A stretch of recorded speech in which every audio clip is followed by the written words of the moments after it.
Itu saya naik motor, itu yang bonceng orang dua, padahal anak saya sendiri.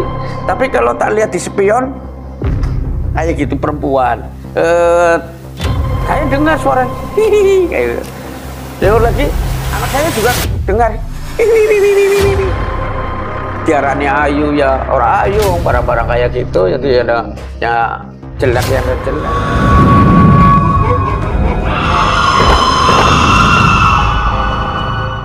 Assalamualaikum warahmatullahi wabarakatuh.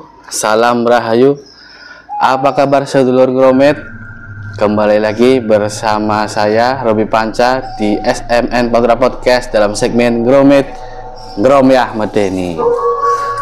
Oke, sebelumnya saya ingin mengucapkan terima kasih kepada sedulur Gromet yang sudah subscribe dan menonton video-video kita. Seperti biasa, kali ini kita akan ditemani oleh seorang narasumber yang akan berbagi kisah medeni. Namun sebelum kita menyapa narasumber kita, tidak lupa saya ingin mengingatkan bahwa mereka ada di sekitar kita, karena konon kabarnya kalau kita bercerita, mendengar atau membaca kisah-kisah medeni, mereka akan tertarik dan ikut mendengarkan bersama kita. Oke, langsung saja kita sapa narasumber kita. Mbah Rasdi, sabar terus. Apa kabar Mbah Rasdi? Baik, alhamdulillah. Pak Rasdi, ini terima kasih sudah hadir di sini. Kabarnya Pak Rasdi punya beberapa kisah medeni yang ingin diceritakan Pak Rasdi. Ya, bisa nanti tak cerita istilahnya kejadian-kejadian yang unik dan aneh yang pernah kami alami. Ya. Yang dari ya namanya orang lapangan ya sering kejadian yang unik-unik. Seperti apa Pak Haji? Ya, kisahnya seperti pada tahun sekitar 2000 berapa lah itu, saya punya saudara, yaitu saudaranya itu seorang guru ya, mengajar di Kota Tegal, cuma dia sudah purna ya, sehingga saya sebagai anak angkatnya lah dari mereka, karena dia punya anak 3 di luar kota semua. Jadi dia suami istri, sedangkan saya di situ ikut dengan bapak angkat saya itu dari umur 5 tahun. 5 tahun. Iya, jadi seperti ya orang tua saya sendirilah.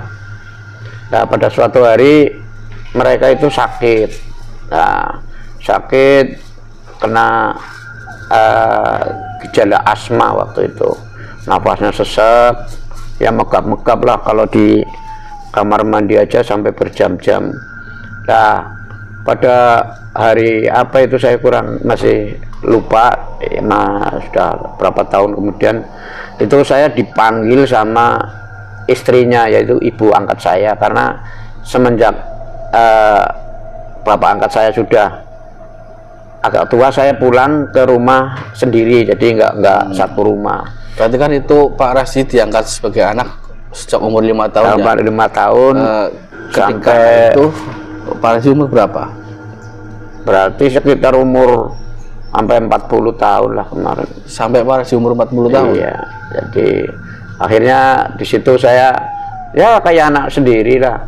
Nah, saya pulang ke rumah, saya ditelepon sekitar jam 12 malam lah, ya kurang lebih.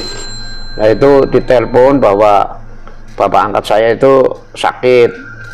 Nah, waktu mau dibawa ke rumah sakit kan, karena orang sudah sepuh-sepuh semua, di atas umur 70-60. Jadi kebingungan, akhirnya saya ditelepon, saya datang. Nah, bapak angkat saya tak bawa ke rumah sakit swasta di Tegal, saya enggak menunjukkan rumah sakitnya. Jadi di situ masuk ke UGD, sampai di sana di UGD si bapak angkat saya itu mengalami koma. Nah, setelah sadar dibawa ke ruang perawatan ya, atau langsung ke bangsal waktu itu. Nah, akhirnya kan di situ nggak ada yang menungguin. Lah karena saya setiap hari aktivitasnya menangani surat kabar, jadi tiada hari tanpa surat kabar. Saya berangkatnya itu pagi jam 5 sampai pulangnya jam 6 sore. Jadi saya nggak ada bisa untuk nunggu di rumah sakit. Iya. Sehingga saya cari orang tersebut untuk menunggu di rumah sakit. Kebetulan saya dapat, alhasil kebetulan bekas muridnya sendiri, dari dia seorang guru dari SMP 4 Negeri Tegal. Beliau malah jadi pembina pramuka di Kota Tegal waktu itu. Nah akhirnya dia sakit, saya kan nggak bisa menungguin karena saya kebetulan ada muridnya, jadi saya serahkan kepada muridnya. Terus mereka itu nggak mau, akhirnya saya tak iming-imingi, tak bayar. Nih kamu nanti tak bayar wis, pokoknya kamu sehari berapa nanti saya tak omongkan sama keluarganya, karena saya punya kesibukan nangani surat kabar. Nah akhirnya dia mau. Lah setelah berapa hari di situ, pertama si muridnya itu yang namanya Andri, gurunya yang sakit itu namanya Pak Majudi. Nah begitu sakit, pas waktu koma si Andri suruh nungguin berapa jam kemudian, kan saya pulang karena sudah ada penunggu yang menggantikan. Nah setelah saya pulang berapa jam lagi, si Andri langsung pulang jemput saya lagi, mengatakan nggak sanggup. Saya ada apa? Nah, akhirnya saya bilang, oh kamu dasar kecing kok, ya, gitu. Enggak, pokoknya lah ini kalau saya nunggu di sini nanti besok saya kerjanya gimana? Enggak, kamu sudah janji mau tak bayar kok. Oh ya wis. Akhirnya dengan sangat terpaksa saya nemani di satu kamar itu, berarti bertiga ya. Lah akhirnya bertiga, si Andri tidur, saya gantian nunggu di pintu kamar tersebut, karena saya lihat mungkin sudah capek. Si Andri dengan Pak Majudi yang sakit itu tidur, senyap lah, lelap tidurnya. Nah setelah saya itu tidur, saya duduk di depan pintu kamar, tapi di luar. Di luar itu ya, Pak. Pas waktu itu di luar, tapi pintu tetap tak buka. Pintu besarnya dibuka. Berarti di dalam ruangan ada pasien lain nggak, Pak? Nggak ada, cuma Pak Majudi sama saudara Andri itu. Nah, saya ada di luar. Nah, secara kebetulan hujan gerimis besar. Setelah hujan berhenti, tapi si suara hujan itu masih ada, tok, mungkin air dari talang jatuh ke ember atau bagaimana lah. Itu tok, tapi semakin cepat, tapi kok nggak ada hujan. Nah, mungkin saya kira juga itu bocornya lebar, jadi mungkin suaranya semakin keras.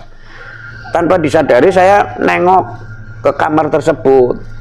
Ya karena si yang sakit itu, bapak angkat saya itu tidur lelap. Saya kira itu tidur lelap.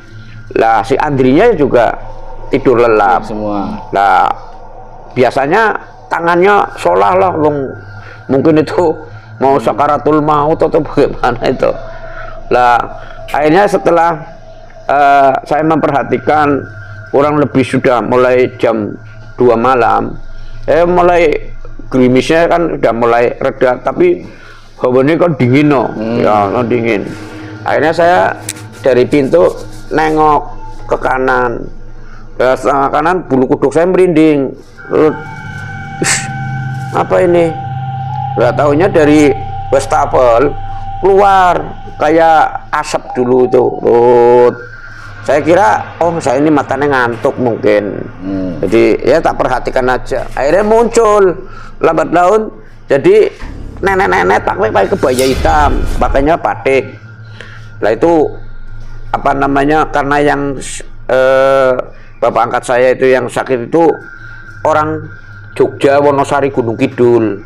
Dia rupanya memperdalam, ya mungkin dunia lain atau bagaimana, saya Itu kurang tahu. Pak, saya potong. Itu begitu keluar dari keran asap itu langsung Iya, langsung itu berwujud. keran membentuk. Jadi nenek-nenek tua ya, nenek-nenek sekitar umur 80-90-an lah, putih semua rambutnya, tapi pakai kebaya hitam. Ininya kebaya apa, tapihnya ini batik. Nah, terus saya masih sadar itu. Saya angkat tangan, assalamualaikum, sampai 3 kali. Dianya itu nggak jawab. Mungkin setan atau non muslimnya, saya nggak ngerti. Akhirnya saya cuma begini, terus si yang keluar dari wastafel itu cuma begini, bungkuk, langsung balik lagi masuk ke lubang keran itu. Pada waktu nenek-nenek keluar itu menghadap kemana Pak? Apa menghadap ke? Saya waktu itu menghadap kan? ke selatan, wastafelnya itu sebelah selatan, keluar menghadap ke utara, jadi berhadapan dengan saya. Nah, sedangkan yang sakit sebelah timur, herbetnya itu 2, yang Andri sama Pak Majudi itu. Itu sosok nenek-neneknya itu tingginya seberapa Pak? Apa Ya sekitar, kalau nenek-neneknya apa nenek-nenek pada umumnya pada umumnya malah kecil lagi ya, nenek sudah sepuh ya, bungkuk ya sekitar ya 1 meter lebih lah. Kalau dari wajahnya itu Pak, apa ada yang aneh apa? Wajahnya nggak aneh, kayak wong, karena itu keturunan ningrat sih ya. Jadi si itu apa namanya, keluarganya itu Pak Majudinya itu, karena dulu juga anggota TPB, terus trip tentara pelajar dari Wonosari Gunung Kidul, di Tegal juga sebagai pemimpin pembina pramuka di kuartir cabang Tegal itu.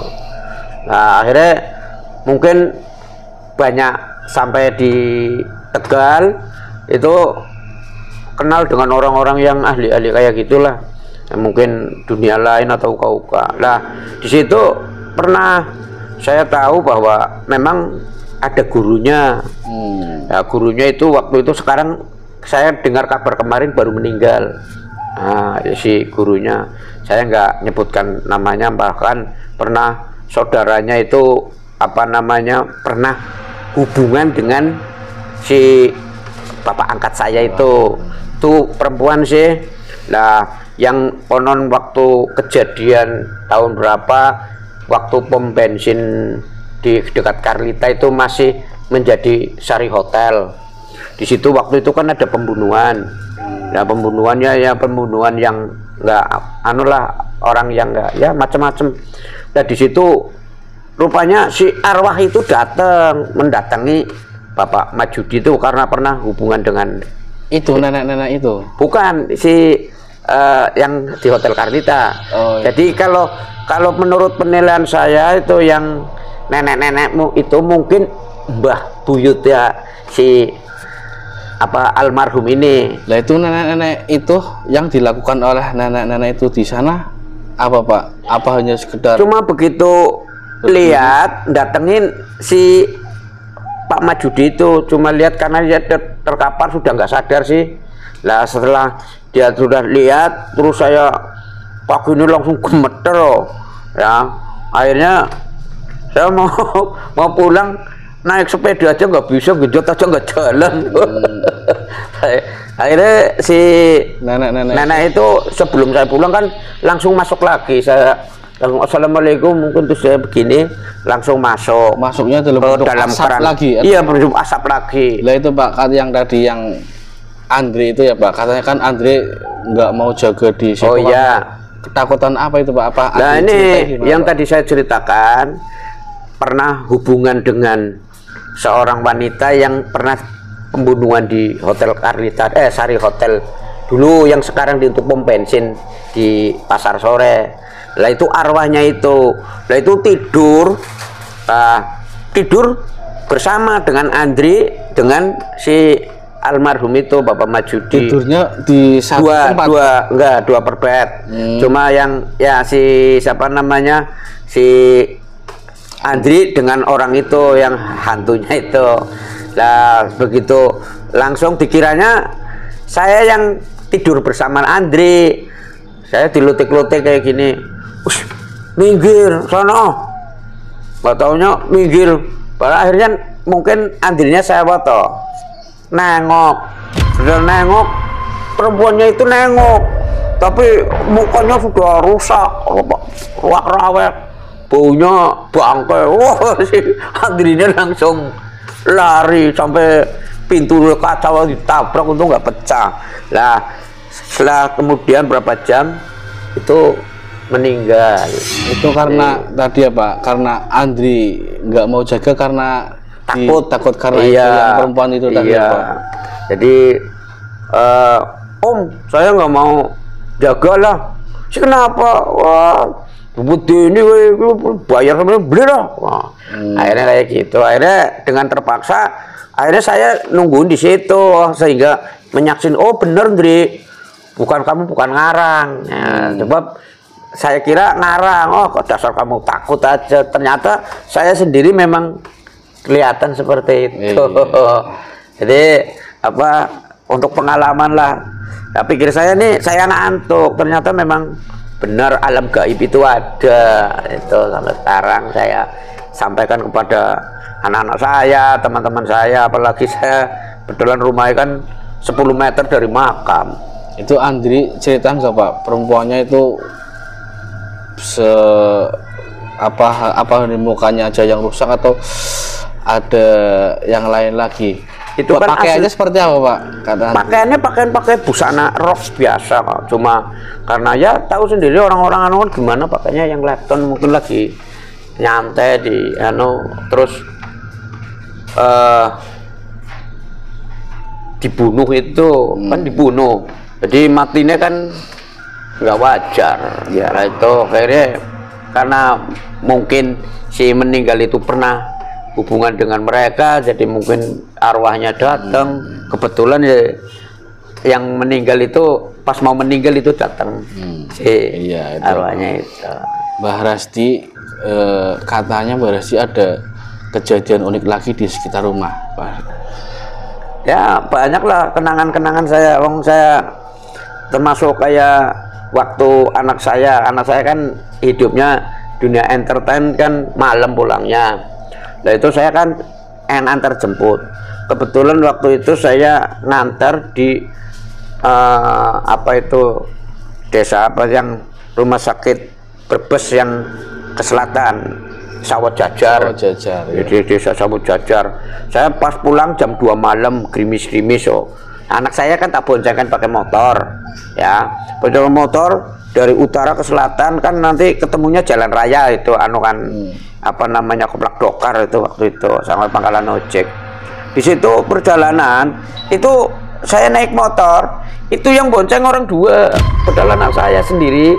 Tapi kalau tak lihat di spion kayak gitu perempuan, saya dengar suara hihihi kayak gitu. Lagi nggak ada. Tapi kalau gini, karena apa, kalau saya ngomong takutnya anak saya itu mesti loncat. Jadi anak saya juga dengar hihihi. Nah, akhirnya sampai jalan raya sudah rame. Saya pas kepengen makan Indomie malam-malam, medak-dak gitu. Saya tanya, tadi kamu dengar nggak? Iya, apa? Ya wiwit, saya kira angin karena helm ya jadinya bedal itu tadi. Kalau dilihat di spion ada Mas bonceng, tapi kalau di sini nggak ada. Itu sosoknya seperti apa Pak? Perempuan seperti apa? Cuma kelihatannya cuma kepalanya aja, badannya nggak kelihatan. Mukanya seperti apa Pak? Ya diarani ayu ya orang ayu, barang-barang kayak gitu. Jadi ya jelek yang nggak jelek. Jadi intinya saya nggak berani ngomong, setan, nanti akhirnya anak saya loncat malah jadi gawin nanti akhirnya. Itu seperti itu. Oke Mbah Rasti, terima kasih sudah hadir ke sini, sudah berbagi cerita medeni. Ditunggu lain kali, barangkali mau berbagi kisah medeni lagi.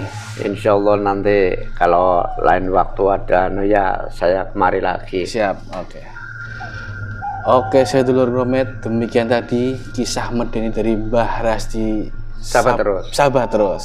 Oke, bagi sedulur Gromet yang ingin berbagi kisah medeni, silahkan tulis di kolom komentar atau kirim ke email ke Gromet. Sekian Gromet kali ini. Wassalamualaikum warahmatullahi wabarakatuh. Salam Rahayu.